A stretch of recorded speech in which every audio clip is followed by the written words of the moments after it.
Hi, my name is Michael Stephen Daigle. I'm an author from Phillipsburg. I'm a member of the Greater Lehigh Valley Writers Group, participating in the Easton Book Festival of 2021, offering a short reading from my first Frank Nagler mystery called The Swamps of Jersey.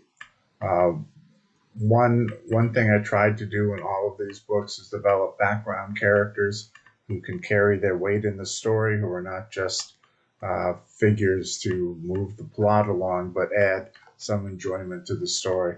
One such figure is disreputable attorney Bartholomew Harrington, who appears in for the first time in the Swamps of Jersey.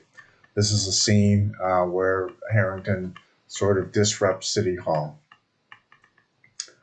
The lobby at City Hall was a madhouse when Nagler returned from the park. Two circling groups of shouting men and women ringed the room, and two patrolmen pushed back against the surge of bodies, creating space. Voices echoed off the hard ceiling, distorted the words, but not the sounds. "Stand back!" the patrolman shouted at three men trying to rush past him. A hand shot out of the crowd and knocked off the patrolman's hat as he called into his radio for backup. Nagler pushed his way into the crowd and was pushed back. "I'm a cop, damn it. Let me through." Nagler shoved bodies out of the way, waved his badge at the angry faces, and caught an elbow in the ribs. Nagler spun around and found himself face to face with Jimmy Dawson.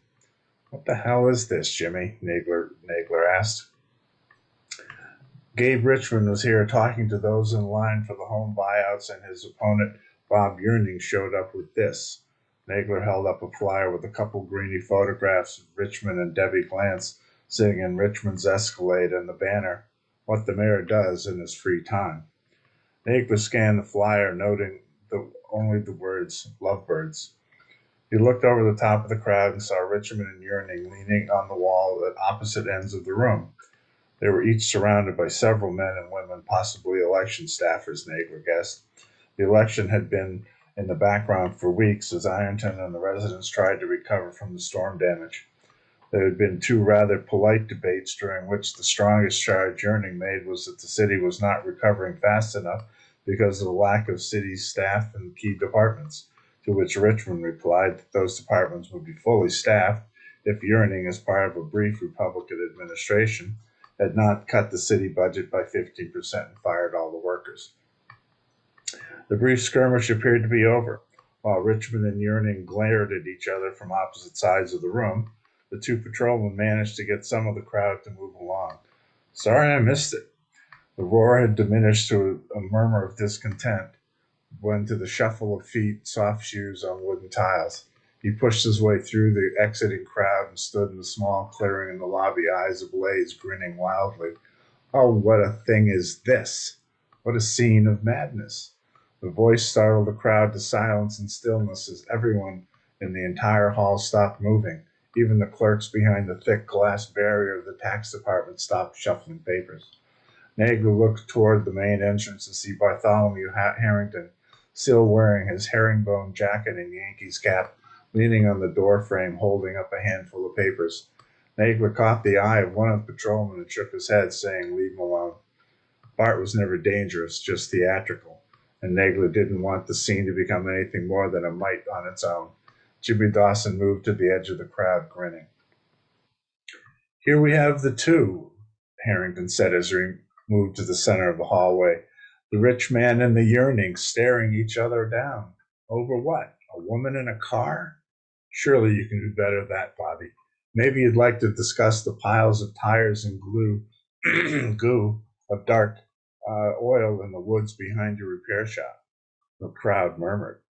Harrington pulled out a sheet of paper and tossed it into the center of the room, where it flooded to the floor.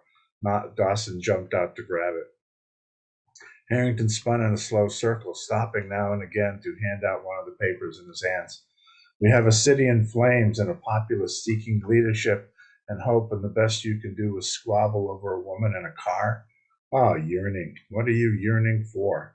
Harrington pulled out another sheet and held it theatrically before his face. "Smaller government. What a unique plan. But what is big government? Was not World War II big government? The interstate highway system? The cure for polio or the internet? No, for you, big government is a program that helps poor people heat their homes or use food stamps to feed their starving children.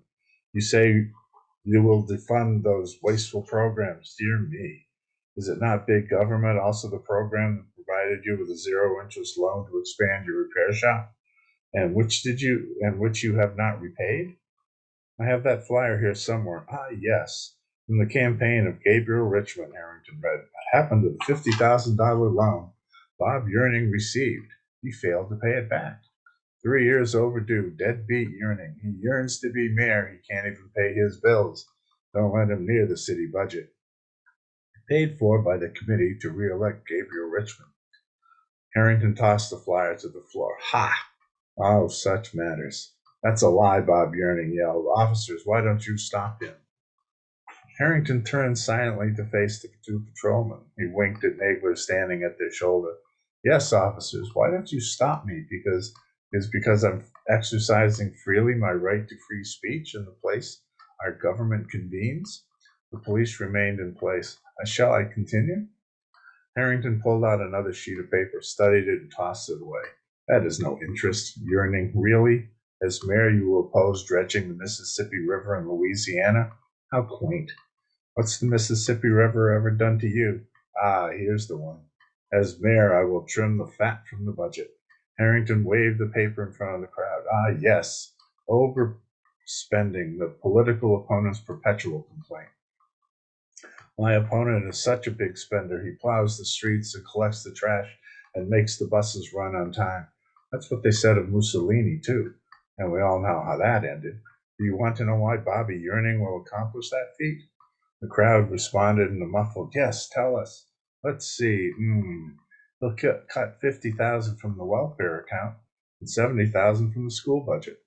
Oh, he wants to close 3 parks and trim $1 million from the community development office. Harrington looked at the crowd. Just what the city needs that was underwater for a week. One less way to recover. I mean, really. As I see it here, he wants to trim $500,000 from the police department and fire 10 officers. The drug gangs operating on the east side of town will thank you for that. And of course, that will make it so much easier for the police to determine the killer of that young woman found in the old iron bog. Harrington stared at Gabe Richmond. So, Gabriel, my friend, when will the police apprehend the killer? Richmond glared silently at Harrington, and one of the staff grabbed his arm, holding him back, and whispered something to him, after which Richmond relaxed. Nagler watched the silent exchange. Don't do me any favors, Bart, crying out loud. And we will not forget you, Gabriel. A cheer rose from the crowd, at first a gentle ripple, then a few laughs, then cries. Yeah, Richmond, what did he do for us? Nagler wondered why the crowd had been so silent to that point. Maybe they were stunned that someone could pull off the act with such daring, or thought maybe it was just an act, and Harrington, the traveling player, the advanced clown, sent in to warm up the house. So they waited for the punchline, or the straight man, or the men in the white coats. What then? Nagler said, seen this before. Harrington mesmerizing a courtroom audience and jury, the prosecuting attorney head down, watching his case dissolve, running his fingers through his hair as Harrington spun tales, whispered conspiratorial details, roared in the facts of the case as if it was the climax of a great drama, the end of a cycle. And maybe that's what it is, Nagler thought, the end. Of what he wasn't sure, but it felt like the end.